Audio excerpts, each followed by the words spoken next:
Selamat siang, sahabat AHA. Selamat datang bersama saya, Dr. Sylvia dari tim pemasaran Rumah Sakit Adi Husada Undaan Wetan. Siang hari ini topiknya adalah hidup di era new normal.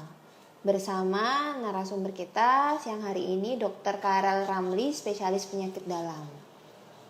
Sedikit cerita perkenalan tentang Dr. Karel. Beliau adalah salah satu dokter tetap kita, dokter spesialis penyakit dalam Rumah Sakit Adi Husada Undaan Wetan. Mungkin dari sahabat AHA sudah banyak juga yang kenal ya sama dokternya, atau mungkin pasiennya Dr. Karel juga. Beliau praktek di Poliklinik Penyakit Dalam Rumah Sakit Adi Husada Undaan Wetan setiap Senin sampai Sabtu, selain tanggal merah, dari pagi sampai siang. Terus mungkin juga saya juga mau mengingatkan buat sahabat AHA yang belum follow Instagramnya kita, jangan cuman join Instagram live aja, tapi di follow jangan lupa. Karena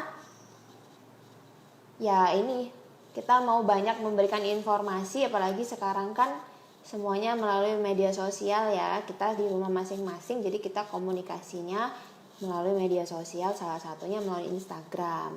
Jadi nanti kalau misalnya ada info Instagram live seperti ini, kemudian ada info-info dan edukasi kesehatan, informasi promosi, atau sahabat AHA mau nanya-nanya ke kita, boleh bisa langsung DM, bisa langsung komen di postingan-postingan kita, kasih kita masukan, misalnya untuk Instagram live pengen topiknya membahas apa, dengan narasumbernya siapa, gitu ya sahabat AHA. Mungkin buat sahabat AHA yang sudah punya daftar pertanyaan yang mau ingin disampaikan, ingin ditanyakan ke narasumber kita pada siang hari ini, boleh ditulis di kolom komentarnya sekarang. Nanti akan saya bacakan dan akan saya tanyakan. Kita akan bahas sama-sama ya. Jangan lupa di follow dulu ya Instagramnya kita ya. Jangan cuman join Instagram live aja biar gak ketinggalan info-info dari kita. Kemudian juga download aplikasinya kita di Play Store. Jadi bisa dicari di Play Store Adi Husada Undaan Wetan Hospital. Di situ sahabat AHA bisa lihat daftar dokter, jadwal praktek dokter, bahkan kalau misalnya mau daftar, mau datang ke poli atau ke praktekan dokter, bisa daftar dulu. Tapi paling lambat H-1 ya, nggak bisa hari H. Kalau hari H bisa langsung datang aja. Kalau sudah berencana besok atau mungkin minggu depan atau kapan mau datang, bisa daftar melalui aplikasi, bisa langsung bayar di aplikasi. Jadi sahabat AHA nggak perlu ngantri di tempat pendaftaran, nggak perlu ngantri juga di kasir karena sudah bayar melalui aplikasi. Jadi sahabat AHA nggak perlu takut untuk ke rumah sakit, mungkin takut, aduh saya nggak pengen lama-lama nih menghabiskan waktu di rumah sakit, apalagi menghabiskan waktu cuman untuk ngantri gitu ya. Kemudian juga bisa, kalau Rumah Sakit Adi Husada Undaan Wetan juga sudah punya layanan telemedicine. Nah, jadi buat sahabat AHA mungkin yang takut ke rumah sakit, pengen konsultasi dulu, nanya-nanya dulu ke dokter mengenai kondisinya, atau kontrol rutin, obat habis gitu ya sahabat AHA, bisa melalui layanan telemedicine. Apa kabar dok? Betul. Sehat ya? Baik, sehat ya. Amin ya. Amin. Dokter, tadi saya sudah memperkenalkan secara singkat ke sahabat AHA tentang Dokter Karel. Mungkin juga sudah banyak yang kenal ya sama Dokter Karel. Iya, makasih. Jadi pasiennya dokter juga nih dok. Nah, topik kita siang hari ini dokter pasti sudah tahu ya, yang banyak sekarang digaung-gaungkan dan digalau-galaukan oleh masyarakat adalah new normal. Hidup, Iya, makanya iya. topik kita siang hari ini adalah hidup di era new normal.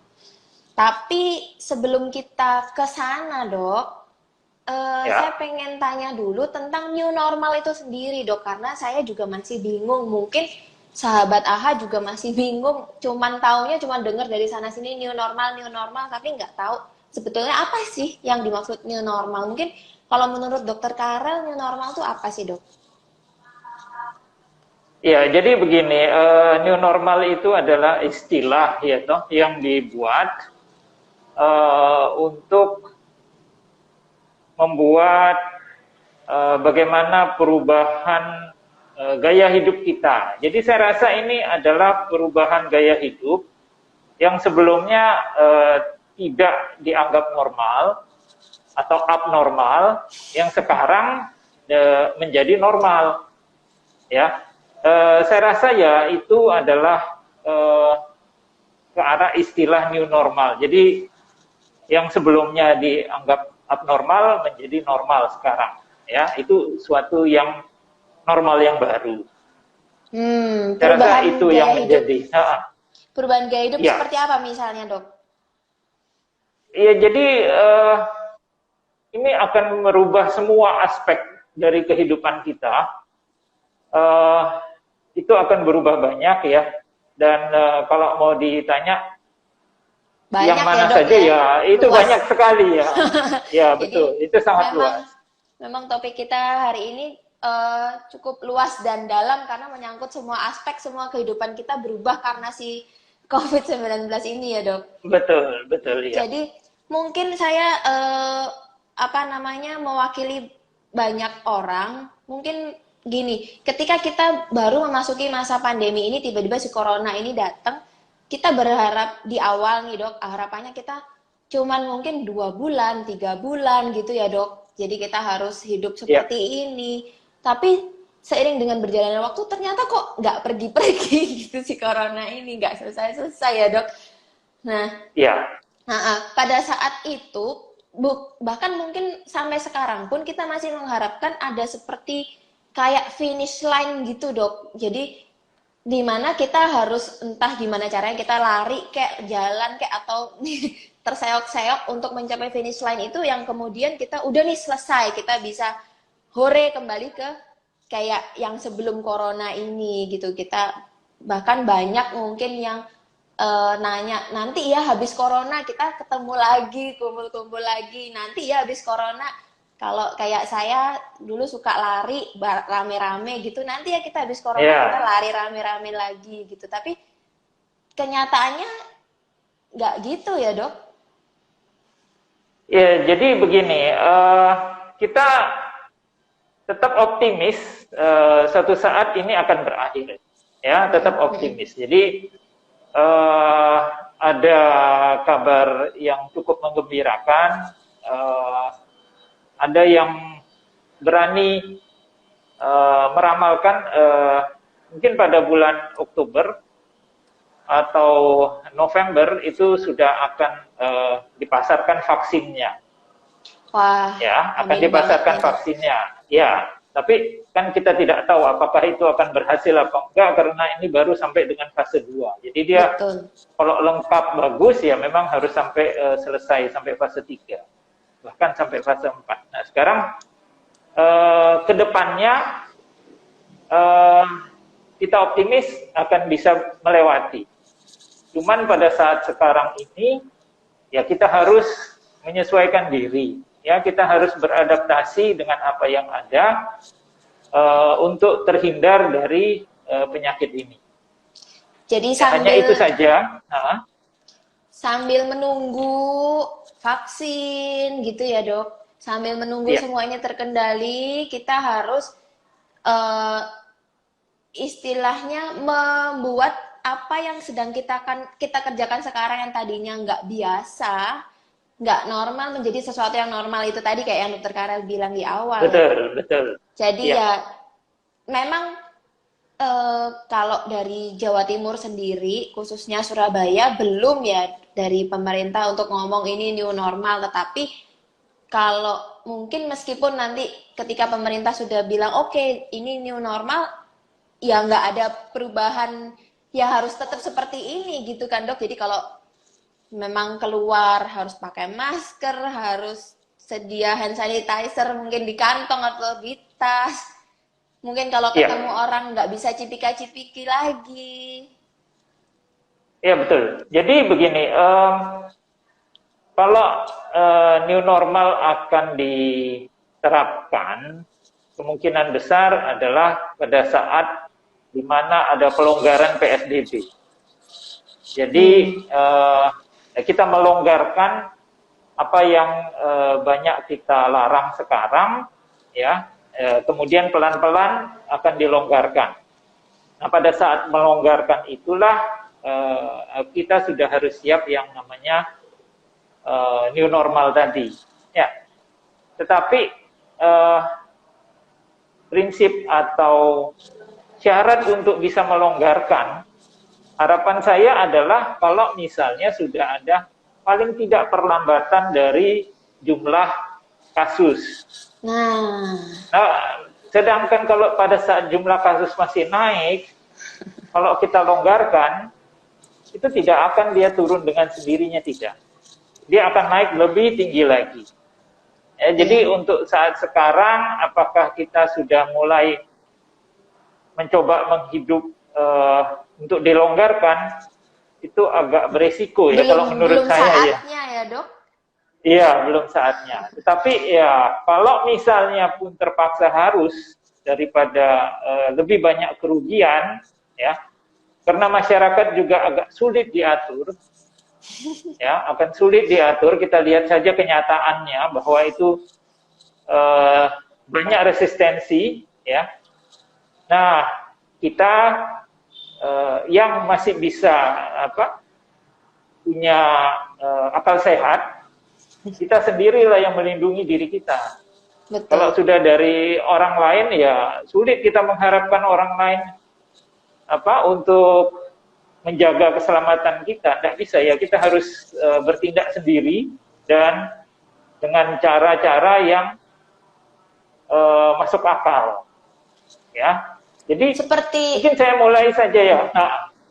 seperti kayak nanti, kayak di Jakarta gitu ya dok, kayak mungkin ya. dari pemerintahnya katakanlah GBK dibuka gitu, tapi bukan berarti itu menjadi sebuah undangan. Oh GBK dibuka, saya harus ke sana, kan nggak gitu juga ya dok. Ya betul. Ya jadi apapun lah semuanya itu kita gaya hidup kita ini akan berubah ya dengan satu prinsip kita jangan tertular. Itu ya. Nah, pegang saja prinsip itu, kemudian kita lakukan tindakan kita atau kegiatan sehari-hari kita dengan mengingat pada prinsip itu, maka mudah-mudahan kita bisa terhindar dari penyakit ini. Amin. Intinya walaupun kita tetap bisa beraktivitas. Intinya tetap itu semua lakukan demi kepentingan kita, demi kepentingan keluarga kita yang di rumah, gitu ya dok.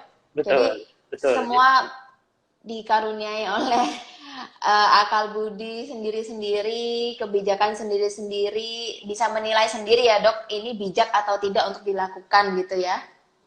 Iya, iya. Nah, jadi ini mungkin supaya ada yang bisa dimanfaatkan, ada beberapa tips-tips yang saya coba kumpulkan begitu. Boleh, ya, supaya kita bisa hidup dan berkegiatan lagi, walaupun dengan porsi yang terbatas, gitu ya. Oke, jadi yang pertama adalah prinsip kita adalah menghindari penularan. Penularan itu ada dua cara, ya, secara langsung dan secara tidak langsung. Secara langsung adalah dengan droplet. Ya, kita kan sudah tahu ada percikan ludah yang terhirup kepada kita, itu langsung. Ya, orang batuk di depan kita, orang bersin di depan kita, langsung kita hirup, nah kita akan tertular. Ya. Yeah. Nah, kalau secara langsung itu, cara mencegahnya adalah dengan memakai masker, ya. dua belah pihak memakai masker dan menjaga jarak. Ya, Ya. itu yang harus diingat. Ya, karena secara langsung ini juga cukup banyak. Kenapa? Karena kita tidak bisa menjaga jarak. Masih tetap ramai aja di pasar gitu ya. Betul, Dan Dok. orang tidak pakai masker, itu yang mengerikan ya. Padahal itu Nah, dua hal yang paling Nah, dasar ya, Dok. ya betul. Jadi hanya begitu saja itu saja sudah Susah. mulai sulit. Ya, jadi kita jangan mengharapkan orang lain pakai masker, kadang sampai marah, kemudian sampai berantem begitu. Kalau bagi kita yang masih mencintai diri kita dan keluarga, ya, nomor satu kita hindari kerumunan itu, kedua kita pakai masker. Ya sudah, itu sudah bisa kita lakukan. Ya, hindari. Iya. Kemudian yang kedua secara tidak langsung. Secara tidak langsung itu adalah di mana dropletnya itu menempel ke benda-benda yang akan kita pegang. Ya, contoh dia bersin, dia tutup hidung pakai tangan, kemudian tangannya itu ya memegang gagang pintu, dia memegang railingnya tangga, memencet tombol lift.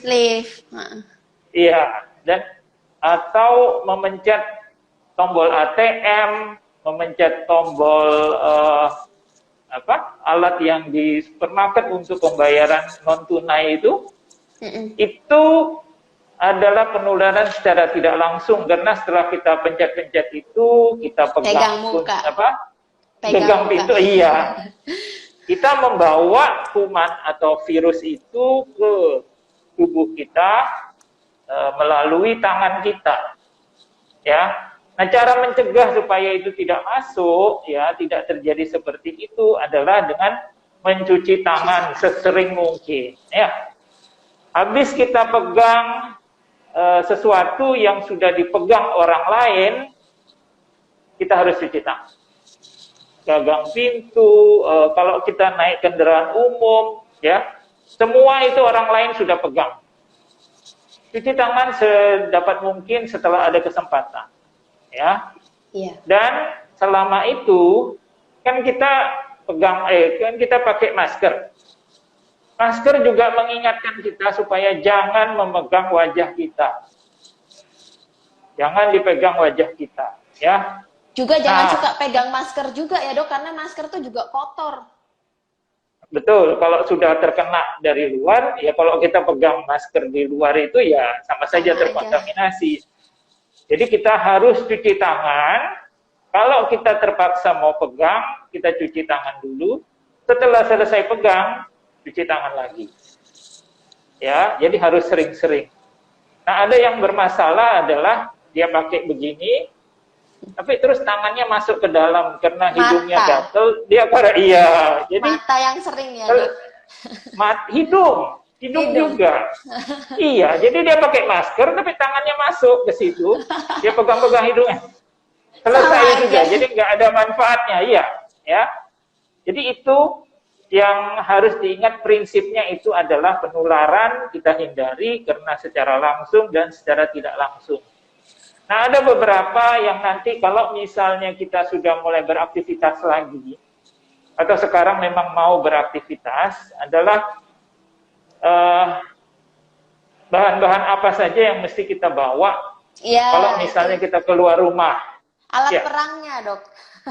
Iya, betul. Jadi ingat, setiap kali kita keluar rumah, itu adalah zona merah.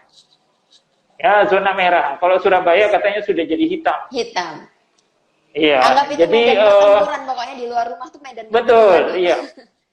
Medan pertempuran. Dan sekarang lagi banyak ranjaunya, karena kita tidak tahu ternyata itu menularkan kepada kita. Jadi sebelum keluar rumah, ya persiapkan dulu. Nomor satu, baju. Upayakan yang lengan panjang.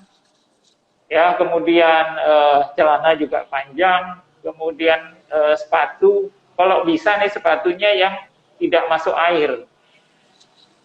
Ya, kulit ya, atau yang plastik gitu ya, yang tertutup. Juga. yang tertutup, ya. Lupakanlah model-model yang terbuka itu, ya. Sekarang semuanya tertutup. Kemudian bawalah tas, ya. Tas kemudian kita isi.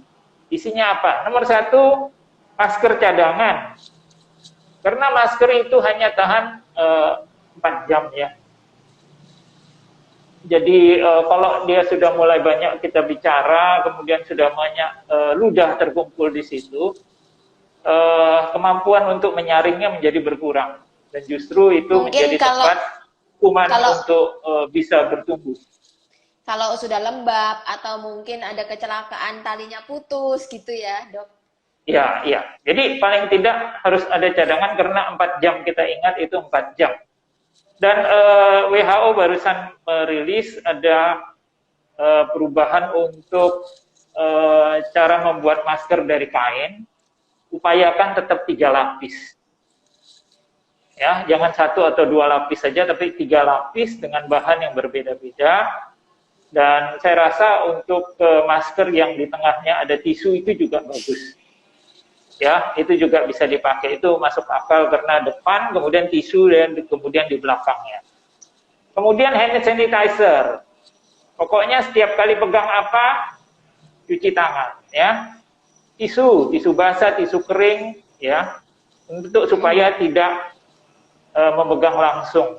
Kemudian setelah masker dipakai, kan tidak dibuang karena bisa dicuci lagi, itu bawa kantong khusus untuk itu, ya, yang supaya bisa disimpan lagi. Ya, ya. Kemudian berikutnya sudah yang tidak kalah penting juga, jangan lupa bawa kelamin, ya. Apa, Dok? Bawa kelamin. Jadi kelamin itu maksudnya mesti dibawa, ya.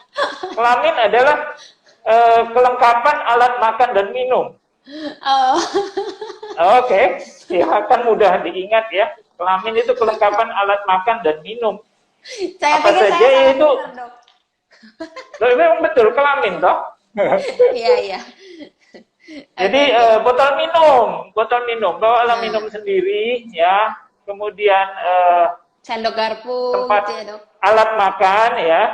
Kan kalau bisa ya makanannya sekalian. Tapi kalau enggak, ya paling tidak alat makan.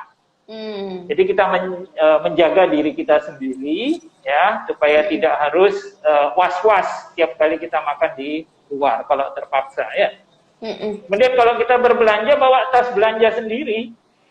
Daripada pakai ya, supaya kita nggak pegang-pegang plastik, iya, yang tidak jelas, ya. Kemudian ini kalau misalnya kita harus naik ojek, ya, bawa helm sendiri. Iya, iya, Dok. Itu ya, juga sudah ada anjuran dari sendiri. Kemenkes, ya, Dok? Ya, jadi bawa helm sendiri. Jadi itu sesuatu yang menjadi normal, ya, sekarang, ya. Jadi itu bukan abnormal lagi, itu sudah biasa, ya. Gaya hidup sudah harus dibuat seperti itu.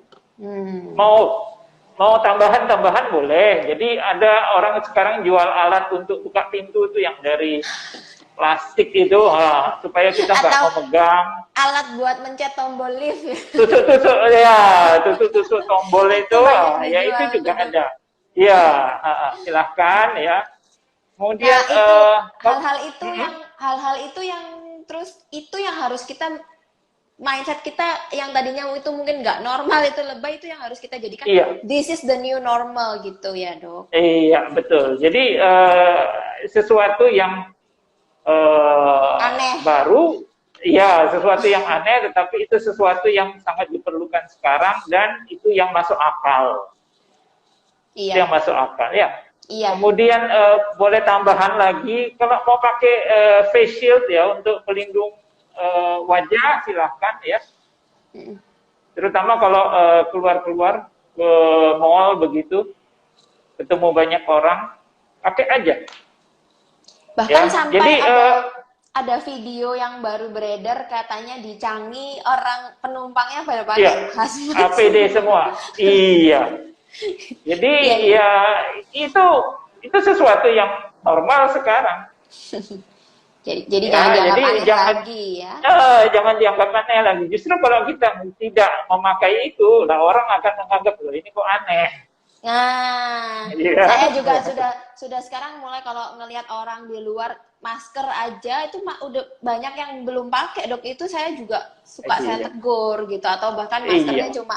cuma digantungin doang. Mbak, itu maskernya bagus ya, dibuat pajangan aja. Iya, betul. Jadi Heeh. kita harus mengingatkan bahwa itu bukan sesuatu yang normal kalau dia salah pakai. Ya, Mm-mm. Dokter, nah ini kan jadi ya, mengubah semua aspek kehidupan, terutama kalau di bidang medis juga mengubah cara kita berobat ya dok, ketemu pasien, ketemu dokter. oke. Ya. Nah, gimana dok?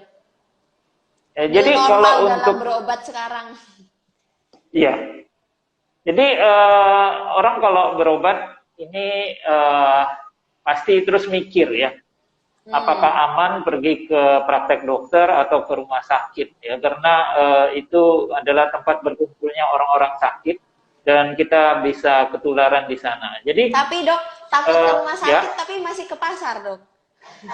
iya, Atau ke itulah. mall. Jadi karena mereka nggak berpikir bahwa itu bisa menular, ya. Nah, untuk bicara tentang fasilitas kesehatan, ya, eh, kita sendiri kalau misalnya praktek pribadi, kita akan berusaha eh, membuat aturan-aturan, ya. Jadi kalau misalnya yang sakit satu, yang antar ya satu. Jangan yang sakit satu, yang antar 5, dan semuanya Mm-mm. masuk menunggu, Uh-uh. ya itu menjadi Uh-uh. crowded, ya. Terutama anak-anak ya, karena biasa satu anak kemudian yang orang tua, 2 orang tua, saudara-saudaranya, kemudian sama kakek sama neneknya semua ikut. Jadi itu dicegah. Kemudian untuk rumah sakit nanti kalau bisa kita menyediakan yang namanya telemedicine, ya. Kan sudah Jadi ada dok ya di Adiusada dok. ya di USADA sudah ada, dan sudah ada beberapa pasien saya pakai telemedicine. Mm-mm. Tapi memang kita khususkan untuk yang pasien yang sudah biasa, hanya kontrol saja, keluhannya minimal, kemudian menunjukkan hasil lab, ya. Kalau itu nggak perlu datang, pakai telemedicine aja. Jadi Tapi kalau memang keluhannya, baru silakan. keluhannya baru atau keluhannya apa berat ya nggak bisa ya memang ya dok pakai telemedicine. Iya, iya. Jadi kita harapkan supaya tidak salah diagnosis. Kalau pasien dengan kondisi yang berat, muntah-muntah, kemudian panas tinggi, orangnya lemas, itu bawa ke UGD. Kalau misalnya ada sesuatu yang nyeri tapi tidak terlalu sakit, misalnya, itu bisa ke rumah sakit, nanti akan di screening. Apakah ini sesuatu yang mengarah kepada gejala COVID atau tidak. Kalau misalnya dia mengarah kepada gejala COVID, akan dialihkan ke area tertentu lagi, kemudian nanti dilakukan screening COVID yang lebih dalam. Kalau misalnya nggak ada gejala-gejala seperti itu, bisa langsung ke poli yang dituju, ya.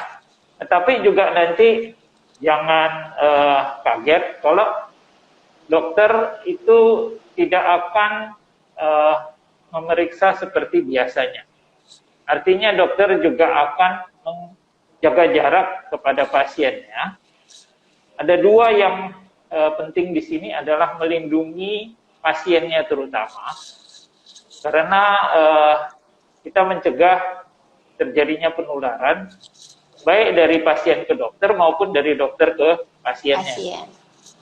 Iya, jadi dua-duanya kita jaga Lindungi. supaya dua-duanya aman. Aman. Ya. Nah, jadi kalau ada yang butuh diperiksa bagian dalamnya, ya itu kita menggunakan alat-alat yang ada, ya, seperti kalau paru-paru ya kita foto ronsen, kalau jantung ya kita periksa EKG, Kalau di bagian perut ya kita USG, kalau perlu di CT scan. Ya. Jadi itu adalah cara-cara yang sekarang kita lakukan ya demi menjaga supaya tidak ada penularan dari COVID-19 ini. Demi keamanan bersama lah ya, Dok. Betul, sama-sama Jadi, ya. jadi kalau misalnya keluhannya ringan atau pasien-pasien yang punya penyakit kronis mau kontrol tapi tidak ada keluhan, bisa pakai memanfaatkan layanan telemedicine. Nanti Iya, obatnya iya, juga, silakan. obatnya kita bisa Diantar. antar sampai ke rumah Iya. atau kalau enggak ambil di customer service, jadi nggak perlu masuk gitu ya, Dok. Tapi Iya, iya, iya. kalau memang terpaksa sekali harus ke rumah sakit, ya harus ke rumah sakit ya, Dok. Jangan terus dibiarkan Iya, di rumah. harus. Iya. Tapi pada saat harus ke rumah sakit, jangan terus datang berbondong-bondong gitu ya, Dok. Iya. Terus Dan kalau kita juga nanti dari hasil wawancara dengan telemedicine ya kita bisa melihat atau memperkirakan apakah orang ini perlu dilakukan pemeriksaan lebih lanjut ya atau langsung diberikan obat pengobatan. Kalau misalnya perlu pemeriksaan lebih lanjut ya kita harus datang. melayani juga laboratorium atau ya datang ke polinya ya. Iya. Kalaupun ke rumah sakit juga kita kan ada protokol-protokolnya, yaitu tadi ya, Dok, screening yang untuk memisahkan pasien COVID, non-COVID, baik rawat jalan maupun rawat inap, itu kita screening semua. Karena kita tidak hanya melindungi terutama pasien, tapi juga untuk karyawan rumah sakit sendiri juga ya, Dok, dokter, perawat, dan non-medis juga kita harus lindungin semua. Intinya demi keamanan bersama. Iya, semua harus kita cek dulu ya. Terus ini ada banyak nih, Dok, ada beberapa yang menanyakan tentang vitamin dan dosisnya, terutama vitamin C, Dok. Ya, jadi vitamin itu memang dianjurkan untuk bisa meningkatkan daya tahan tubuh kita. Yang dipakai sekarang ini adalah vitamin C. Itu ya kalau untuk dosis untuk perawatan ya jelas berbeda dengan dosis yang sehari-hari ya. Dosis sehari-hari 1000 itu ya sudah cukup ya 1000 gram ya per hari. Tapi kalau untuk perawatan kita bisa berikan sampai dengan 2 gram, 2,5 gram ya per hari. Ya, tapi kalau udah perawatan itu kan sudah urusan dokter ya, Dok? Iya, iya, itu nanti sudah beda lagi. Kalau untuk pencegahan, ya. Yang kita konsumsi sehari-hari, Dok. Ya, boleh sampai 1000, 1500 enggak apa-apa. Yang banyak beredar kan dosisnya mungkin yang 500 ya, Dok. 500 atau 1000. Ya, 500, jadi itu nggak masalah 1000. Ya, Dok? Ya, enggak apa-apa karena kelebihan pun tidak akan disimpan dan itu akan keluar melalui urin. Tapi mungkin seperti pembicaraan saya minggu lalu dengan Dokter Okti harus disesuaikan juga dengan kondisi masing-masing ya, Dok. Karena misalnya ada dengan orang dengan gangguan ginjal misalnya kalau terlalu banyak juga malah nggak bagus. Betul ya, Dok? Ya, betul. Betul. Itu kalau dengan ada gangguan ginjal ya harus konsultasi dulu dengan dokternya. Satu. Kemudian juga beberapa orang minum vitamin C itu menyebabkan lambungnya kambuh ya, Dok. Iya. Jadi itu juga harus dilihat. Kalau misalnya sesudah minum itu perutnya tidak enak ya. Mual. Ya perih biasanya ya. Carilah yang lebih long acting ya, ada slow beberapa ya, betul, dan ada yang juga diikat dengan ester, ya, esterifikasi, itu juga bisa mengurangi keluhan tadi, atau mencoba makan atau minum obat sesudah makan. Nah, jadi intinya ya, kalau itu sudah mungkin bisa mengurangi. Sudah ada kondisi-kondisi tertentu, misalnya ginjal, sakit mah, ya konsultasi ke dokter dulu aja sebelum mengkonsumsi. Meskipun namanya vitamin ya, Dok? Meskipun namanya vitamin, betul. Dan kembali lagi, kalau meskipun kita sudah minum 2 gram vitamin C, tapi kalau kita keluar nggak pakai masker nggak apa juga sama aja Oh ya. iya, itu bukan bukan Bukan tidak bisa obat. digantikan ya itu. Iya. Iya. Terus eh ini ada yang nanya kan, sekarang ada orang pakai face shield atau kayak di bank atau bahkan di rumah sakit kita juga, di depan customer service, depan tempat pendaftaran, depan kasir, bahkan di tempat praktek pun, tempat meja perawat itu juga kita pakein pembatas itu ya dok, mau dari plastik mau dari kaca. Iya. Nah itu eh ada yang nanya bagus mana pakai face shield sama pakai itu. Oke, jadi pokoknya prinsipnya adalah mencegah cipratan. Ya, Jadi mau kalau pakai face apa aja shield nggak masalah ya dok? nggak masalah, yang mencegah cipratan ya, atau mau jaga jarak, ya kan, atau pakai pembatas kalau harus lebih dekat lagi. Kalau hanya pakai pembatas, kita lebih bebas ya. Tapi kalau pakai face shield itu kan beban sendiri, ya, itu kan lama-lama menjadi tidak enak. Ya, jadi silahkan pilih, tapi selalu ingat prinsipnya adalah mencegah supaya tidak ada droplet yang bisa saling tertular begitu. Tapi harus rasional juga ya dok, kayak misalnya ini perlu nggak sih dok uang itu sampai dicuci setiap lembarnya? Ya, jadi masalahnya kita tidak tahu uang itu sudah dipegang dengan tangan yang dari mana ya. Iya. Nah, apakah semua itu kita berlakukan seperti itu? Ya, kalau terpaksa harus, ya. Tapi lebih baik lagi, yang penting adalah setelah memegang uang, cuci tangan. Cuci tangan. Tangan kita yang penting, bukan uangnya. Jadi lebih penting untuk mencuci tangan kita dibanding mencuci barang yang kita pegang ya dok. Betul, iya. Kalau Karena memang memungkinkan dicuci dua-duanya ya silakan. Tapi kalau nyuci uang berlembar-lembar mungkin nggak rasional juga. Nggak masuk akal, iya. Jadi sebaiknya tangan kita, pokoknya kita habis pegang, habis transaksi, habis apa, cuci tangan. Nah ada yang nanya dok, kalau misalnya untuk vitamin C mungkin ya di konteks ini, kalau dikonsumsi setiap hari jangka panjang apakah nggak apa-apa dok? Vitamin C. Iya, jadi kalau dia hanya vitamin C saja tidak apa-apa, karena dia tidak akan disimpan oleh tubuh. Dia itu termasuk vitamin yang larut dalam air dan akan dikeluarkan melalui urin. Iya. Oke, karena juga sebetulnya kita vitamin C, vitamin D, vitamin E itu kita dapat juga dari makanan ya dok. Jadi bukan sesuatu yang membahayakan. Itu sangat tergantung apa yang kita makan. Jadi ya kalau ada vitaminnya yang kita makan ya kita bisa dapat. Tapi kalau kurang, nah ini yang perlu ditambah, suplementasi. Oke, itu paling tidak untuk saat seperti ini itu penting juga, iya.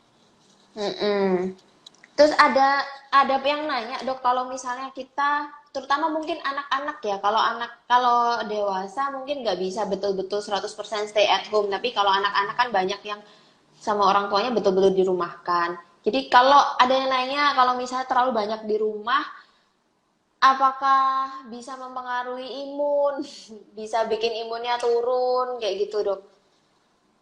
Ya, jadi itu memang bisa mempengaruhi, tetapi mungkin tidak banyak ya. Nah, makanya kalau kita di rumah, tetap harus aktif juga ya dok? Betul, iya. Jadi lakukanlah aktivitas yang kreatif sedikit, adakan perlombaan kecil-kecilan di rumah, ya. Seru lari gitu permainan, ya dok, ngambil apa bolak-balik gitu ya. Iya, mungkin seperti itu ya. Kan ada banyak permainan-permainan yang bisa dilihat di internet begitu ya. Jadi untuk memeriahkan suasana di rumah, biar nggak bosen aja, juga gitu. Betul. Terus bisa mungkin kalau kan katanya sinar matahari juga bisa membantu untuk meningkatkan daya tahan tubuh, bisa main di depan di apa dalam pagar gitu kan juga masih bisa ya dok? Ya, jadi prinsipnya selalu menghindari ketemu dengan orang luar.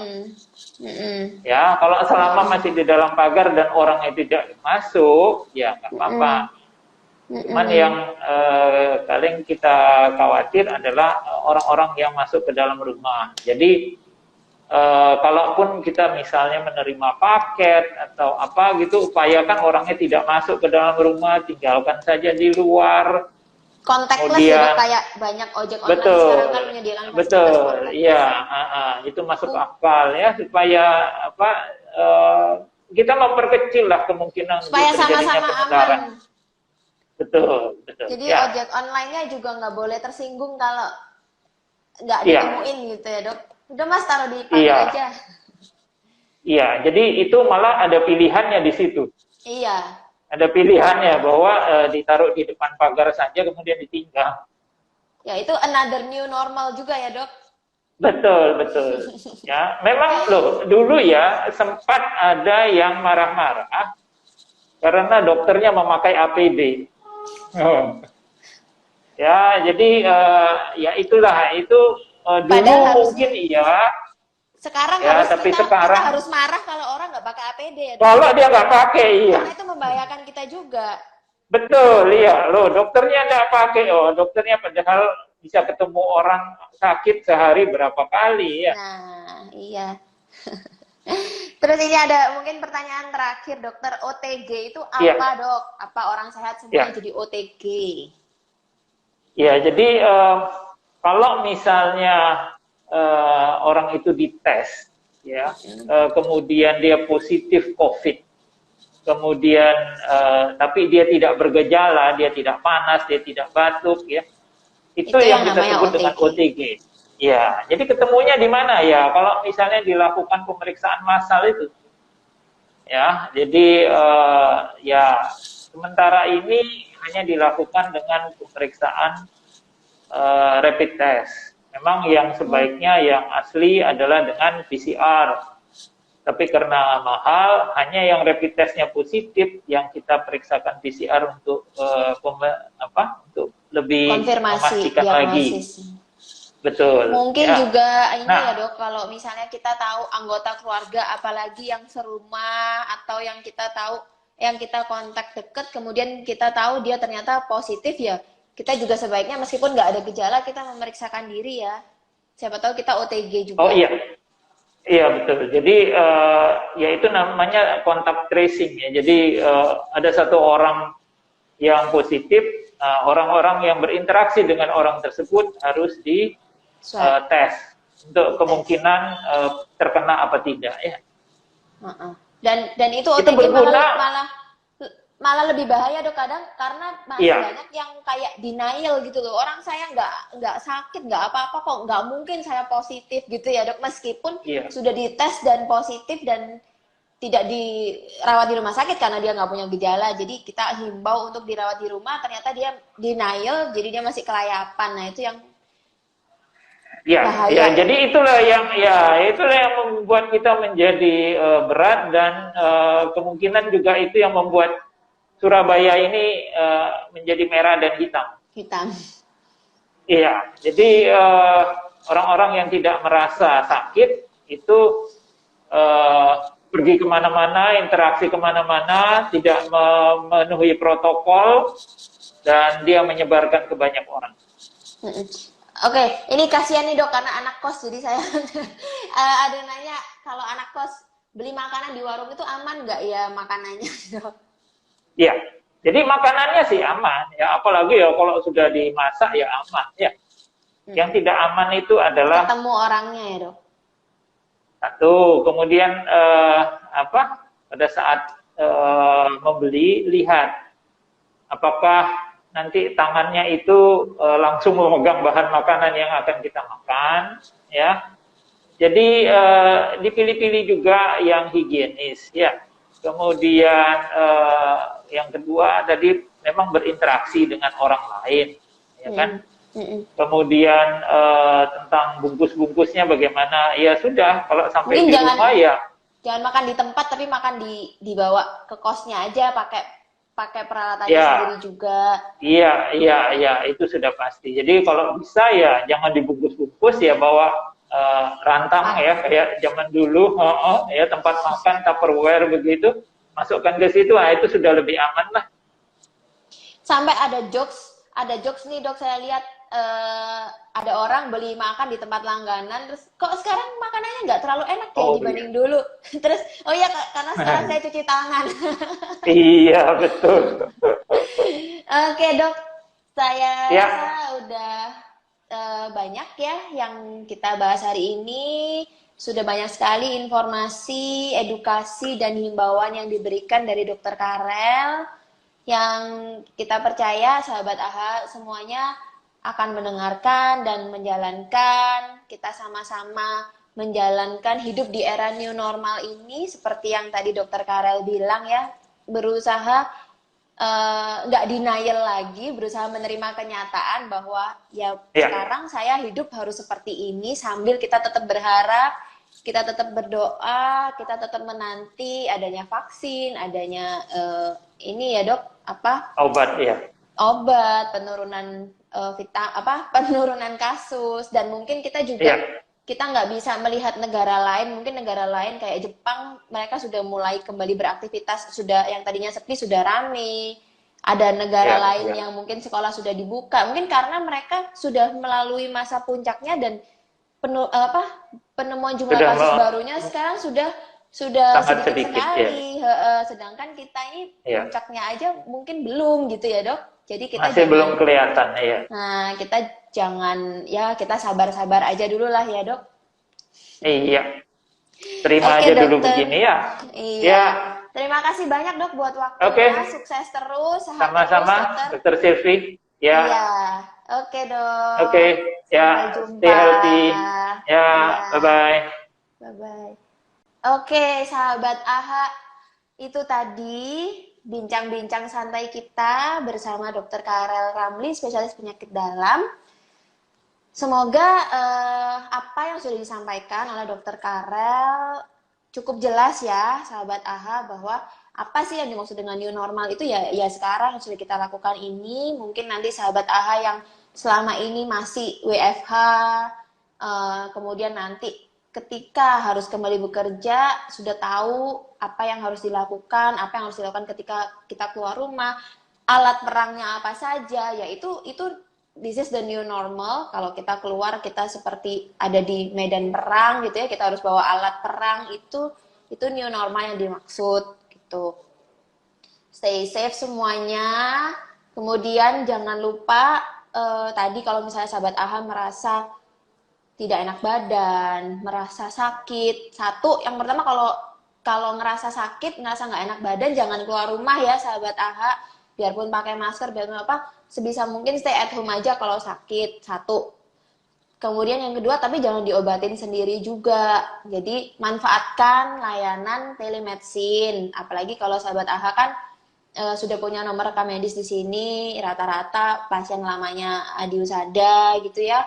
Dengan gejala-gejala ringan boleh manfaatin layanan telemedicine kita. Baru kemudian kalau misalnya memang oleh dokter diharuskan misalnya periksa darah atau foto atau CT scan atau harus datang karena dokter harus memeriksa langsung, baru memang sahabat AHA perlu untuk ke rumah sakit dengan segala protokolnya. Kita juga harapkan semua yang datang ke rumah sakit mau menjalankan protokol-protokol yang sudah dibuat oleh rumah sakit demi keamanan bersama. Jadi jangan bohong ya, terutama terus APD-APD-nya dipakai, alur-alurnya dijalankan.